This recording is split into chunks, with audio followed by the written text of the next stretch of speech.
So welcome back to The Real Story with Jeanne Ives. And today on this podcast with me is Warren Dixon. I've had him on before, and he is no longer an Illinois resident. He resides in Tennessee. He's made a smart move based on lifestyle and essentially a new business concept that he has going out. But more than anything, really, I think taxes, like most folks who move out of the state of Illinois, had something to do with Warren's move to Tennessee. And the reason it's important to have Warren in on this is because he knows more about property taxes in the state of Illinois than literally anybody else that I know. And so he is our residential expert on that topic. And that's why I'm having you on here. Warren, thank you for coming on my program. Jeanne, it's always great to be with you. We've been doing this for a while now. Yes, it's great. And it's important to do this. I mean, after all, just a few weeks ago on June 1st, people in the suburbs were sent their property tax bill. Actually, I think everybody in Illinois, except maybe Cook County, was sent their property tax bill, two installments, right? June 1st and September 1st. These property tax bills are due. We still are sitting at either the second highest in the nation, maybe approaching the highest in the nation now. They certainly haven't gone down in most cases. So what can you give us? Can you just give us an overall picture about where we stand in terms of property taxes compared to the rest of the nation, and in particularly compared to Tennessee? Absolutely. So we are in a time that we kind of projected would happen here as we move closer and closer to work from home scenarios, and traditional retail brick and mortar move further and further online. And when you look at heavily dependent states to offset their offset their property taxes, Illinois is one of those big ones, along with New Jersey. So that's the one and the two. They are highly dependent upon having the large commercial industrial tax base. And as we look on kind of the horizon, is what we're looking at now, as you're watching television, you see the bank collapse situation, you hear commercial default, we need people to return to work. You look at the train stations, you look at these kinds of situations. There's really a decline in commercial valuation, and those commercial buildings in the state of Illinois significantly absorb local governmental cost. And we're heading towards a period of time where we're going to go through a big shift, and we're going to see property taxes shift from those commercial outlets highly to the residential property owners. And Jeanne, we both know what happened recently in the last couple of years since COVID. We've seen a massive increase in residential real estate valuation, and it's probably, it's an overstated value in my opinion. But the largest increase came in your middle income America, and that's your $200,000 to $600,000, $700,000 homes. Those things shot up, while the upper end kind of stayed the same. And we're going to see a major shift in that, along with our inflationary situation. We're seeing CPI move from an historical average of the last 10 years of 1.8%. Now we're capping out under our PTEL laws in the state of Illinois at 5%. So your local governmental costs are going to be big increases here in the next levy years also. So can we break that down? I'm going to pause you right now for a real quick moment. Let's break that down into the two different pieces that you discussed about, because people need to understand that what is impacting the commercial real estate market right now is absolutely 100% going to impact what happens with their residential property taxes. They're not independent of each other. In fact, they work together. And why is that? Because it's the levy that matters. It's how much those local governments are levying that matter. And then it is a look at who's going to support that levy. As commercial vacancies increase and the property becomes less valuable, even though they've had increasing values lately, then that valuation all gets shifted to the residential property. I want to read from Crane Chicago Business, though. They had an article, Berkshire Vice Chair warns banks stuck with commercial property debt. And they report on a Financial Times interview that Financial Times did with Charlie Munger, who is the Berkshire Hathaway vice chairman. And in that interview, Charlie Munger basically said, a lot of real estate isn't good anymore. Troubled office buildings, troubled shopping centers, and other properties that are troubled. He said every bank in the country is way tighter on real estate loans today. That does not bode well for residential property owners, who are probably our audience, honestly, in this podcast. It's you, the average person who's just trying to pay your property tax bill. And in DuPage County, it's probably well over $10,000. But I mean, real estate is in trouble. Vacancies are up. Michigan Avenue has well over a 30% vacancy. This is a problem. Commercially speaking, go into just a little bit more detail about what is the commercial market feeling right now in the Chicagoland area. Well, you hit it the nail on the head there. It's the two factors, right? The cost and the value, and the value is how we pay for things. And we're a ad valorem state, so Illinois is, and according to value. And so that goes to your commercial question and the commercial scene now. Currently, I work pretty extensively within the city of Chicago, and right now we're seeing numbers in the last month that are 43%. Renewals of current lease space. So that's the current lease space that's out there. What are people renewing at? And they're renewing at just the space at about 43%. So companies, businesses are reducing that space, or they're not re-upping their leases and they're moving out. And as that comes into play with larger and larger vacancies, we see the value or the demand for those properties in a supply and demand situation. There's a much larger supply of out there, and brings down the value. So as you push down the value of the commercial real estate, you now run into a situation where, according to value, those levies those local governmental costs are distributed upon those commercial properties. They're being pushed off heavily on the residential property owner in the state of Illinois.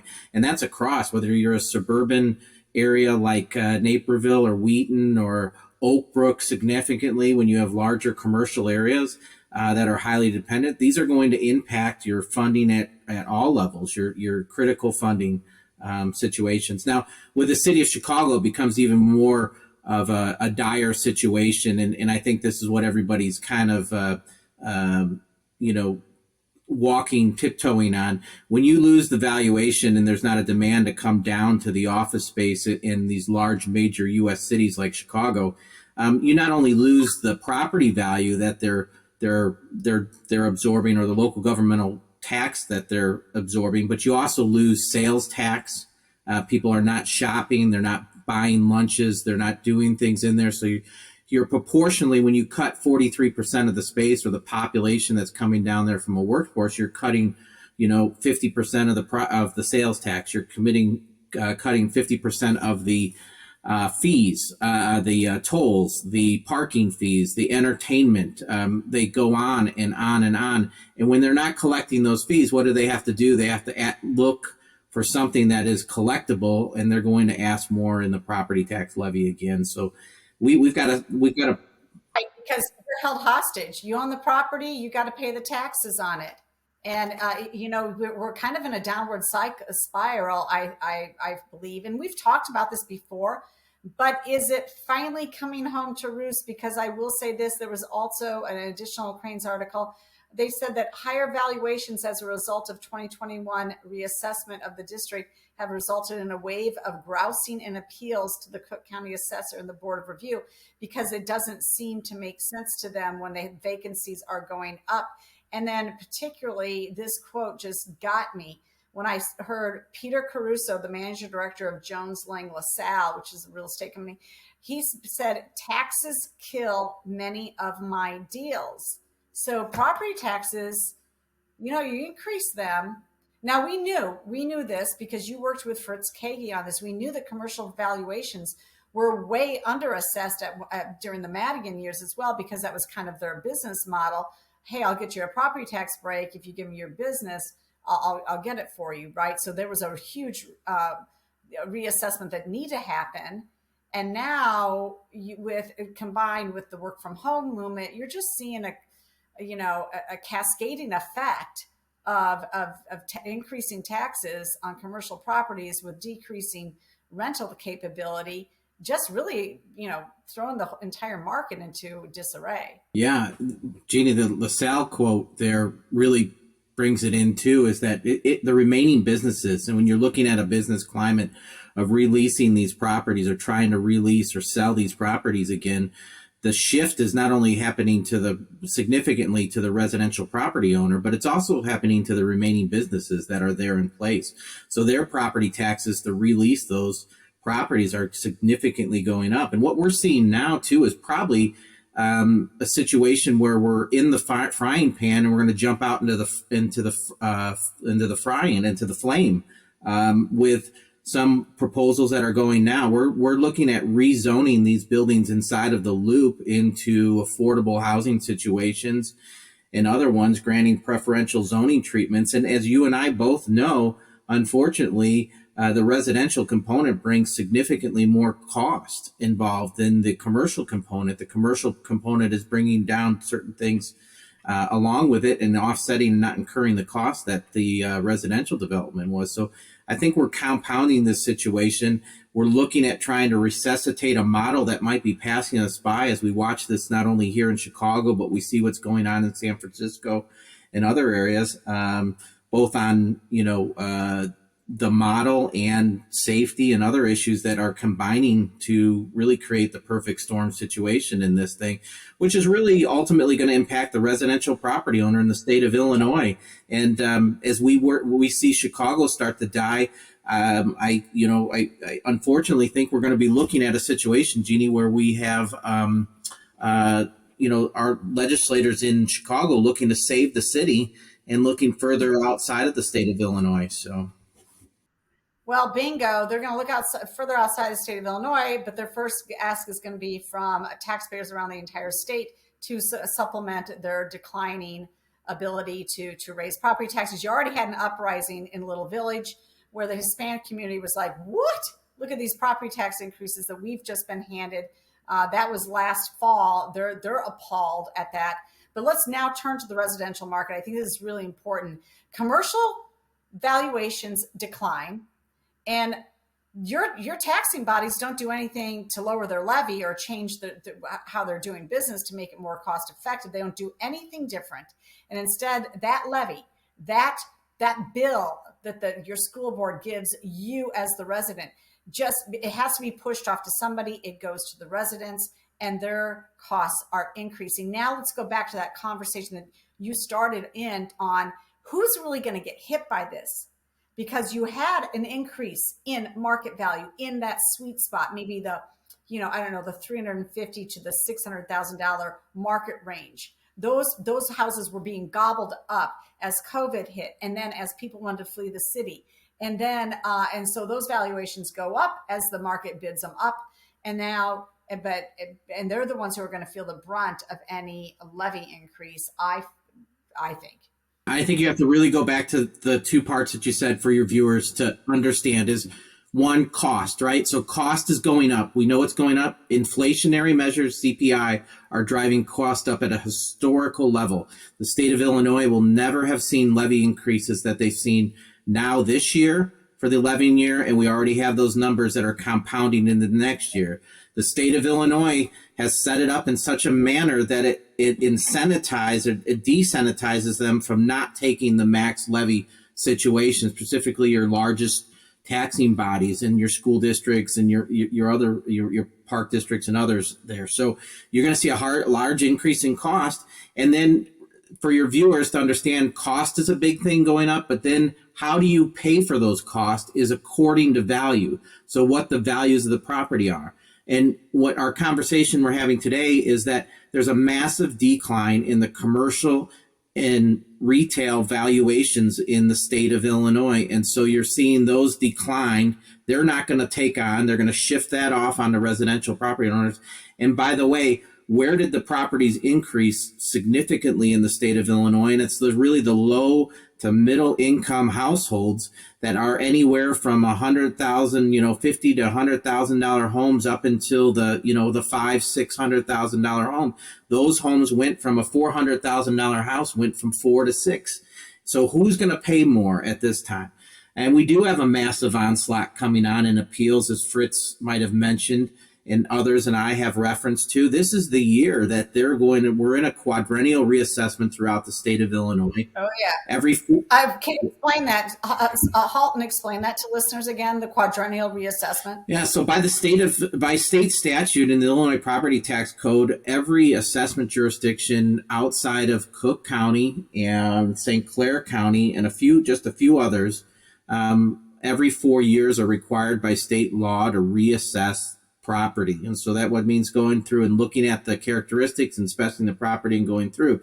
Everybody gets a notice, is required by law to get a notice of their valuation. So for a point for your viewers, make sure you know what that notice should be showing up here probably sometime later in this year, somewhere around October, November, even as early as August. So look for those notices.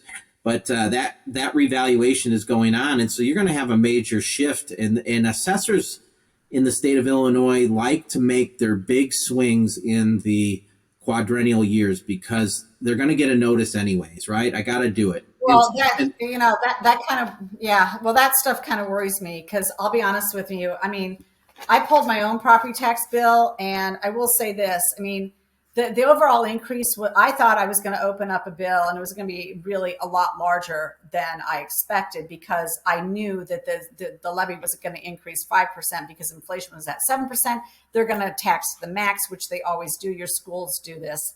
And not my city of Wheaton didn't, but schools definitely, they tax the max. But I was shockingly surprised that wasn't necessarily the case. I only had like, I don't know, 70 overall, about $100 increase in my bill overall. But here's what was interesting, and this is why levy matters. This is why who you elect at the local levels matter. The schools actually were up, when you include this and their pension amount, $385 for the year. But my park district decreased $250 because debt came off, and they did not go ahead and just go out for another referendum to do whatever they wanted to do. They actually let the debt roll off, which is very rare, but they did. So that was down $250 on their end. Schools were up $385, and then there were various, smaller increments of increase, decrease among the other taxing entities. And there's probably 15 listed on the property tax bill, which is a problem in and of itself. There's too much government, too many elected officials' ability to basically hold my house hostage to their big government ideas. That's exactly what's going on when it really comes down to it. That is what's happening. Yeah, Jeannie, in Tennessee, I have two taxing bodies on my property tax. So I sit with a city and a county tax bill. Again, we pay a significantly lower property taxes with no state income tax in the state. It was a significant decision for our exit as a family, not only for a couple other reasons, but we deal with that. And one thing I would tell you is look at the value for your viewers. Look at the value. If you didn't see the increase significantly in your property tax bill this year, just wait. I just watched the movie The Big Short again, Jeannie, last night in regards to the financial collapse. I feel like I'm looking at that today in the property tax and the collapse in certain areas across the country. There's going to be a big swing and shift in the change of valuations this year. They have larger multipliers and factors. So we went from factors. Remember, the state of Illinois, why you didn't see those big increases is we're on a 3-year median level of assessment. For your viewers, that means that we take in 3 years of sales to come up with a multiplier or a factor to increase or decrease. We had 3 pretty stagnant years, and now we're adding these big increase years. So not only are costs going up, but your shift in your valuation is coming, what I said, especially to the middle income families of the state of Illinois. And you're going to see this massive perfect storm that's hitting right now. And it's an increase it's a diminishing of sales tax. It's a diminishing of fees. It's a reduction in commercial valuation, absorbing local costs. And you're seeing the increase in value coming from your low to middle income families. So hold on to your hats. This is something that's going to be, in my opinion, something that's being that's never been seen before, and we're really heading into a pretty dire situation. Remember, as property taxes go up, you add value. That also declines the value of your residential property. So all these equity areas, across where you've got big equity. I feel horrible, Jeannie, for these first-time home buyers buying into these properties that were 4 and now 1 year later are 600,000 and could likely. On top of having a massive interest rate that they had to contend with too, but they wanted to get into a house.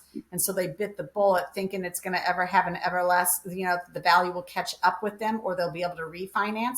They could easily, we could see, are you expecting, we're going to see a whole slew of short sales, probably foreclosures in the coming future? Well, I think the critical thing is that we just won't have the services that you've been used to in the state of Illinois, in your school systems, in your municipalities, and your park districts.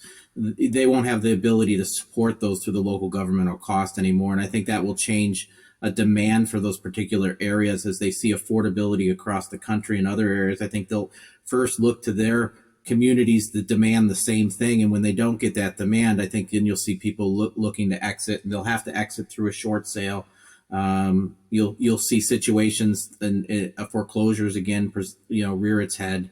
The median household incomes are not increasing at the rates that we see either. So it's just not a supportive situation. And the south suburbs are really getting hit. I had that conversation. You mentioned that really quick, but essential services in the south suburbs. I just was watching the TV and saw 51 million for illegal immigrants coming up here in the city of Chicago, and they were clamoring that, what are you doing for us? We are dying down here in the property tax situation. These are the south suburbs of Chicago. And yeah, no, the south suburbs. Park Forest traditionally has had the highest property tax rate as a percentage of home value, bar none. Park Forest, really, it's not Hinsdale or something. No, they're hitting the poor communities the worst when it comes to taking them on. At the same time, like, oh, by the way, I forgot the name of the township, but in the area of Dalton, that township, their supervisor makes $270,000 a year. It is a scam. There's so much scam at your local government level in so many ways. This is one of them. I think that it's a cautionary tale. I think what you point out is really important. The fact that you're going to see declining home values, rising property taxes, and a decline in services. At the same time, I have no doubt that there will be schools going out there for referendums, and I'm talking about $100 million referendums to service things that they don't want to put into their ordinary income stream. And because why? Because a lot of that ordinary income stream has already been bought out by hefty, expensive union contracts for their teachers. There's no pulling back on any of their costs when it comes to a school. They just always want more. So be cautious. I know for a fact that our local community, they're looking at $100 million+ referendum. Yeah, real quickly, big government is a big issue in the state of Illinois and continues to be. Yeah. And that's why I stepped out, and that's why I'm still in the fight. We have 900 assessment jurisdictions in the state of Illinois. The next closest to us is Texas at 254. They're substantially bigger. We now do valuations for townships in the state of Illinois. We've been able to cut there by outsourcing, and Wisconsin outsources, Indiana outsources. This is not some concept that's not do that. But I think more and more governments are going to have to look for these solutions that say, hey, they're going to be in your boardrooms now. They're going to say we can't pay any more in property taxes. I lost all my equity in my house. I'm not getting the services. So, we're able to cut costs, bring up the level of services and accuracy in what we do. And we demonstrate that significantly. And I think that's going to be something that's going to be in demand as people say, hey, I want to stay here. And a lot of the reasons they're staying here now is they've got family or they've got other things there. But as that moves and that changes and safety changes, I think we're going to see significant. This is a very tough place. Illinois is becoming very unaffordable to live in. And I know that better than most as we move to a different state and see the benefits. We still got roads, Jeanne. We got schools. We've got all this great stuff. I can get anywhere we want to go. So, yep. Frankly, they're just not trying. Nothing. Things there aren't a hassle. Everything here is a hassle. Everything here is like parents. We own your children type stuff. Everything is just like that. If you have a conservative value, you're not appreciated here. Not one bit. Wheaton Park District, all in on the pride stuff. I mean, you just like forget it. I'm done. I mean, so many people are done with that part of this state as well, let alone looking at massive property tax increases. Warren, we're getting to the close of this. Thank you so much for coming on about this important topic. You are the expert. We will have you back on real soon, and good luck in Tennessee.